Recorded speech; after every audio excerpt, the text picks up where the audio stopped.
자, 안녕하세요. 반갑습니다. 신쿡의 마인드 셰프 서명주입니다. 자, 오늘 여러분들하고 강점 떡볶이를 만들어 볼 건데요. 여러분들 떡볶이 좋아하시죠? 일단 오늘 이 프로그램을 여러분들하고 함께 진행하기 전에 비아 캐릭터 테스트라는 게 있어요. 인터넷에서 여러분들이 직접 들어가서 테스트 하시고 그 결과물을 보시면서 저의 강의를 들어주시면 고맙겠습니다. 자, 오늘 제목이 식사 한 끼, 마음 한 끼. 마음을 요리하다 신쿡 쿠킹 토킹 클래스입니다. 우선 떡볶이를 만들기 전에 여러분들이 떡볶이 하면 강점이 떠오르게 제가 짧게 강의를 하려고 합니다. 잘 들어주실 거죠? 자, 장점, 단점, 강점, 약점 이 네 가지 개념이 있는데요. 혹시 구분 가능하신가요? 장점, 좋은 점. 단점, 좋지 않은 점. 강점, 잘하고 강한 것. 약점, 약하고 잘 할 수 없는 것. 이렇게 구분할 수 있어요. 자, 그럼 여러분의 강점은 무엇인가요? 대부분 자기 신의 강점을 잘 모르는 분들이 많아요.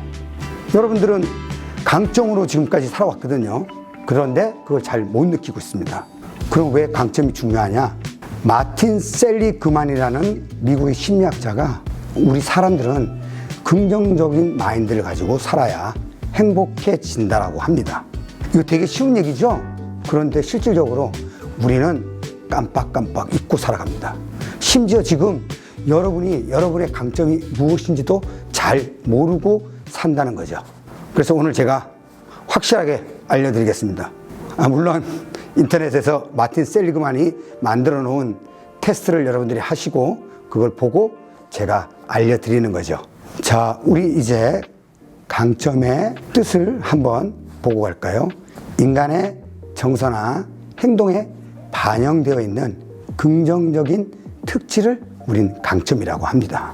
여러분, 돛담배가 있어요. 이 돛담배에 구멍이 뚫려 있습니다. 자, 그렇다면 이 배가 구멍이 뚫린 상태에서 앞으로 나아갈 수가 있을까요? 어렵습니다. 자, 그러면 이 배가 앞으로 나가려면 어떻게 해야 될까요? 그렇죠. 노를 저을 수도 있고 여러 가지가 있어요. 제일 강력한 건 돛에다가 뭐가 있어야 되죠? 바람이 불면 돼. 우리 돛에다가 바람을 세게 불어주면 비록 구멍이 뚫려 있어도 앞으로 나가는 거예요. 자, 이렇듯 우리 배의 구멍은 약점이라고 할 수가 있어요. 여러분들이 약점을 계속 고치려고 하는 것이 아니라 강점, 여러분의 돛에 강점에 포커스를 맞추고 강점을 계속 바람을 불어준다면 앞으로 나갈 수가 있죠. 어떠세요? 이게 마틴 셀리그만이 얘기한 강점입니다. 자, 여러분들 비아 테스트 끝나셨죠? 여기에 24가지의 긍정적인 특질이 있어요. 이 긍정적 특질이 여러분한테 다 들어있어요. 그런데 여러분 지금 현재 가장 많이 활용하고 있는 강점 빅3가 있어요. 이 3개를 뽑아서 여기에 적어보세요. 제가 드린 활동지 거기에 적어보시는 거예요. 자, 예시가 나와 있는데요. 요것처럼 고땡땡이라는 분은 첫 번째 유머, 쾌활함, 두 번째 열정, 세 번째 사랑, 이렇게 표시가 나옵니다. 자, 여러분들도 적어보세요. 자, 이 빅3를 어떻게 활용했는지 한번 떠올려 보세요. 지금까지 살아오면서 내 강점을 언제 사용했던지 한번 생각을 해보세요. 자, 여기 예시는 이 사람은 리더십이 있는데요. 이 리더십을 봉사활동 나가서 사람들을 이렇게 이끌었다. 뭐 이런 것들을 강점으로 잡고 있네요. 여러분도 한번 이렇게 예시처럼 한번 3가지를 떠올려 보세요. 자, 이제 곧 요리를 할 건데요. 여러분의 빅3를 가지고 메타포로 만들어 볼 거예요. 자, 메타포 은유라는 방법인데요. 여러분들이 강점을 인식하는 것. 오늘 여러분들 강점을 인식했어요. 3가지 나의 강점이 이런 거구나라는 걸 인식했는데 이 프로그램 끝나고 떡볶이 만들면 다 까먹을 수가 있어요. 더 중요한 거는 계속 기억을 해서 어려움이 닥치면 다른 걸로 해결하지 마시고 여러분이 이 빅3를 가지고 충분히 해결할 수 있어요. 그 떡볶이 재료 중에 이거는 나의 강점과 좀 연결이 되겠다라는 걸 한번 만들어 보세요. 자, 가령 여기 예시에 지혜가 빅3에 들어있는데요. 이걸 간장과 비교를 했더라고요.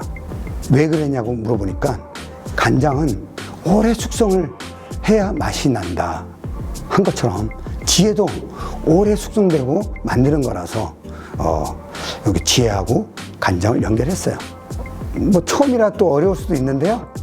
자, 이렇게 한번 작성을 해보시면 여러분의 이제 강점이 여러분의 마음에 싹 들어오고 언제 어디서나 이렇게 강점을 활용할 수가 있습니다. 자, 여러분들 평소에 어떤 분들은 내 강점이 이런 거였는데 테스트에도 이렇게 나오는 게 맞네? 라는 분들 많으실 겁니다. 이거를 알게 모르게 갖는 것이 아니라 여러분이 정확하게 강점을 알고 이 강점을 잘 활용하시면 좀 더 행복하고 아름다운 삶을 여러분들이 만들어 갈 수 있습니다. 자, 뭐 하세요, 여러분들?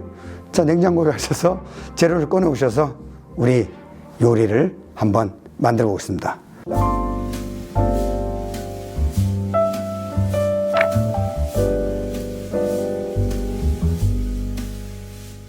안녕하세요. 오늘은 키트 상품을 보내드려서 궁중 떡볶이를 직접 만들어 볼게요. 그래서 주재료를 한번 확인해 보시면은 떡볶이가 있을 거고요. 양파, 당근, 오이, 표고버섯. 이 표고버섯은 건조된 표고버섯을 뜨거운 물에다 불렸어요. 그리고 소고기는 우둔살이나 홍두깨살 쓰셔도 괜찮아요. 기름기가 조금 없는 걸로 선택하시면 될 것 같습니다. 먼저 도마를 쓸 때는 깨끗한 재료를 먼저 사용하셔야지 도마를 계속 닦으면서 사용하지 않아도 될 수 있어요. 그래서 먼저 하얀 색깔부터, 그 다음에 오이, 당근, 표고버섯, 쇠고기 순으로 도마를 사용하게 되면 도마는 크게 씻지 않고도 작업을 할 수 있어요. 그래서 먼저 양파부터 한번 썰어 볼게요. 그래서 양파를 약 폭이 한 1cm 정도로 이렇게 썰어 주시면 됩니다. 그래서 접시에 담아 주시고요. 그 다음에 깨끗한 게 오이잖아요. 그죠? 그래서 오이도, 오이는 조금 제가 요즘에 이렇게 보시면은 오이가 씨가 제법 많이 들어있어요. 그래서 살짝 두께가 있게끔 돌려 깎을게요. 또 균일하게 두께를 조절하기 위해서 이렇게 돌려 깎는데 보시면은 칼이 그냥 반듯하게 나가면 손을 다칠 수가 있어요. 그래서 칼이 위아래로 위로 올라갔다 내려갔다 하면서 두께를 조절하시면 돼요. 그래서 돌려깎기 한 오이를 이제 이렇게 한 2장씩 겹쳐서 폭이 약 1cm 정도로, 길이는 떡의 길이와 거의 비슷하게 맞춰주시면 될 것 같아요. 담아드릴 거예요. 자, 당근도 비슷하게 비슷한 길이 비슷한 사이즈 썰어줄 건데요. 당근은 굉장히 좀 딱딱해요. 그래서 두께를 좀 더 얇게 썰어주시는 게 좋아요. 오이보다도 조금 더 얇은 게 좋아요. 그렇지 않으면 잘 안 익어요. 그래서 당근도 썰어서 준비할게요. 이제 표고버섯이에요. 표고버섯은 지금 물에다가 이렇게 불려놨어요. 건표고예요. 이렇게 말려져 있는 표고가 영양가가 훨씬 더 좋다는 거 여러분도 아시죠? 그냥 이렇게 썰어버리면 갈수록 두께가 달라질 수 있어요. 이렇게. 그래서 이렇게 써는 것보다는 약간 눕혀서 한번 썰어 볼게요. 편썰기 형태가 되었죠? 썰다 보니까 다 떡과 비슷하게 편썰기 형태로 표고도 썰어줬어요. 이렇게 지금 표고가 커서 저희 2개만 사용을 했는데 좀 작은 사이즈는 한 3장 정도 쓰셔도 좋고요. 개수는 그렇게 중요하진 않아요. 대신 양념 간만 잘 맞춰주면은 조금 더 표고버섯을 좀 많이 섭취하셔도 좋겠죠. 좀 더 넣어도 된다는 얘기예요. 이제 소고기를 좀 썰어 볼게요. 도마 한 번만 닦고 소고기를 썰게요. 닦을게요. 자, 소고기는 성격이 익으면 두꺼워지고 길이는 좁아지는 성격을 가지고 있어요. 그래서 우리가 보면은 소고기의 결이라는 것도 있어요. 이렇게 보면 소고기가 이렇게 줄이 그어져 있는 결이라는 게 있어요. 그래서 우리가 채를 썰 때는 결 방향으로 썰어주는 게 좋고요. 오늘처럼 이렇게 편썰기 형태로 할 것 같으면 결을 끊어주는 것이 부드럽겠죠?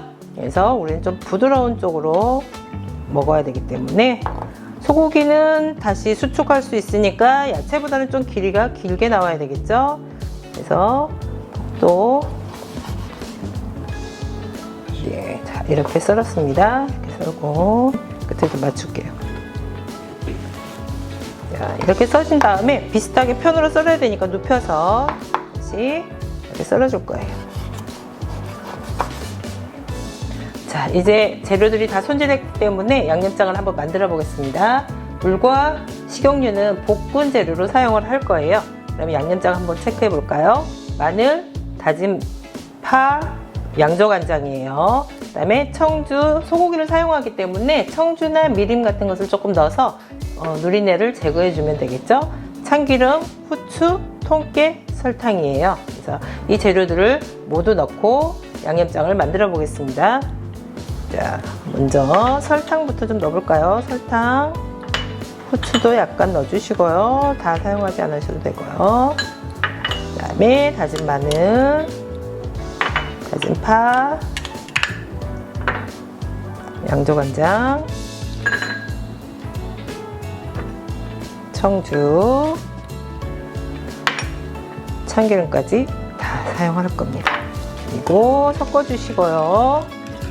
여기에 통깨도 넣는데 통깨는 조금 남겨서 이따 볶을 때 마지막에 좀 예쁘게 사용을 할게요. 충분히 설탕도 섞어주시고요.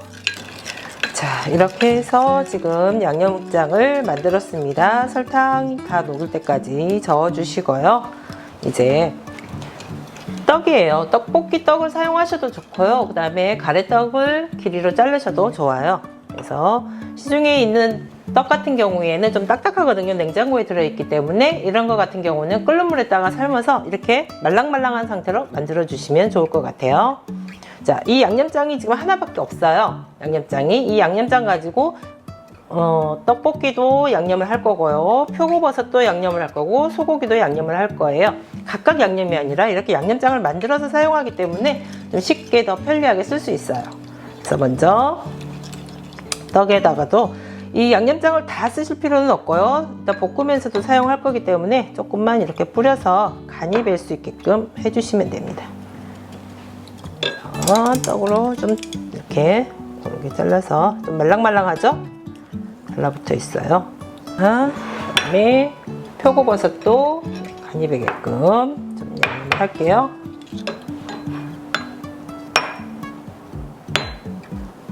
자, 들어가는 속도가 다르기 때문에 이렇게 양념들을 각각 해주시는 것이 더 맛있게 할 수 있는 방법이라고 생각하시면 될 것 같아요. 자, 고기도 간이 뵐 수 있게끔.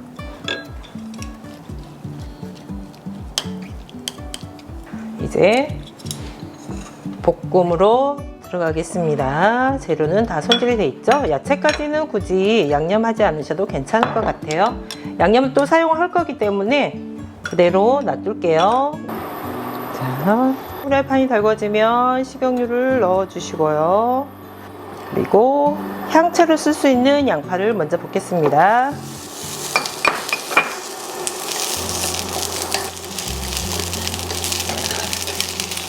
향이 나는 향채를 먼저 좀 볶아주시고요. 여기에 소고기와 표고버섯을 넣고 볶겠습니다. 양파 향이 우러나면 소고기와 표고버섯은 이렇게 같이 들어가도 상관이 없어요. 자, 양파는 지금 양념이 안 된 걸로 들어가기 때문에 조금 이제 싱거워질 수 있겠죠. 표고와 소고기의 양념 역시 강한 상태가 아니기 때문에 우리가 양념장을 조금씩 써가면서 사용을 할 거예요. 이제 당근도 좀 넣어줄 거고요. 당근 넣었으니까 우리 간장 양념장을 조금 더 넣어볼까요?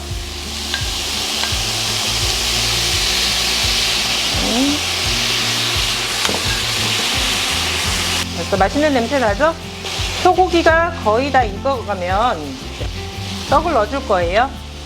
자, 떡이 들어가게 되면 수분이 없어지겠죠? 떡이 여기에 나와야 될 수분은 없어지기 때문에 이때 물을 좀 약간 넣어줄 거예요. 한 두세 큰술 정도만 사용을 하겠습니다. 부족한 양념을 조금 더 사용을 할게요. 자, 소고기 너무 많이 익히면은 질겨지는 거 아시죠? 그래서 이제 떡도 부드러워졌고 소고기도 다 익었고 당근도 지금 부드럽게 잘 익었습니다. 마지막에, 제일 마지막에 오일을 넣어줄 거예요.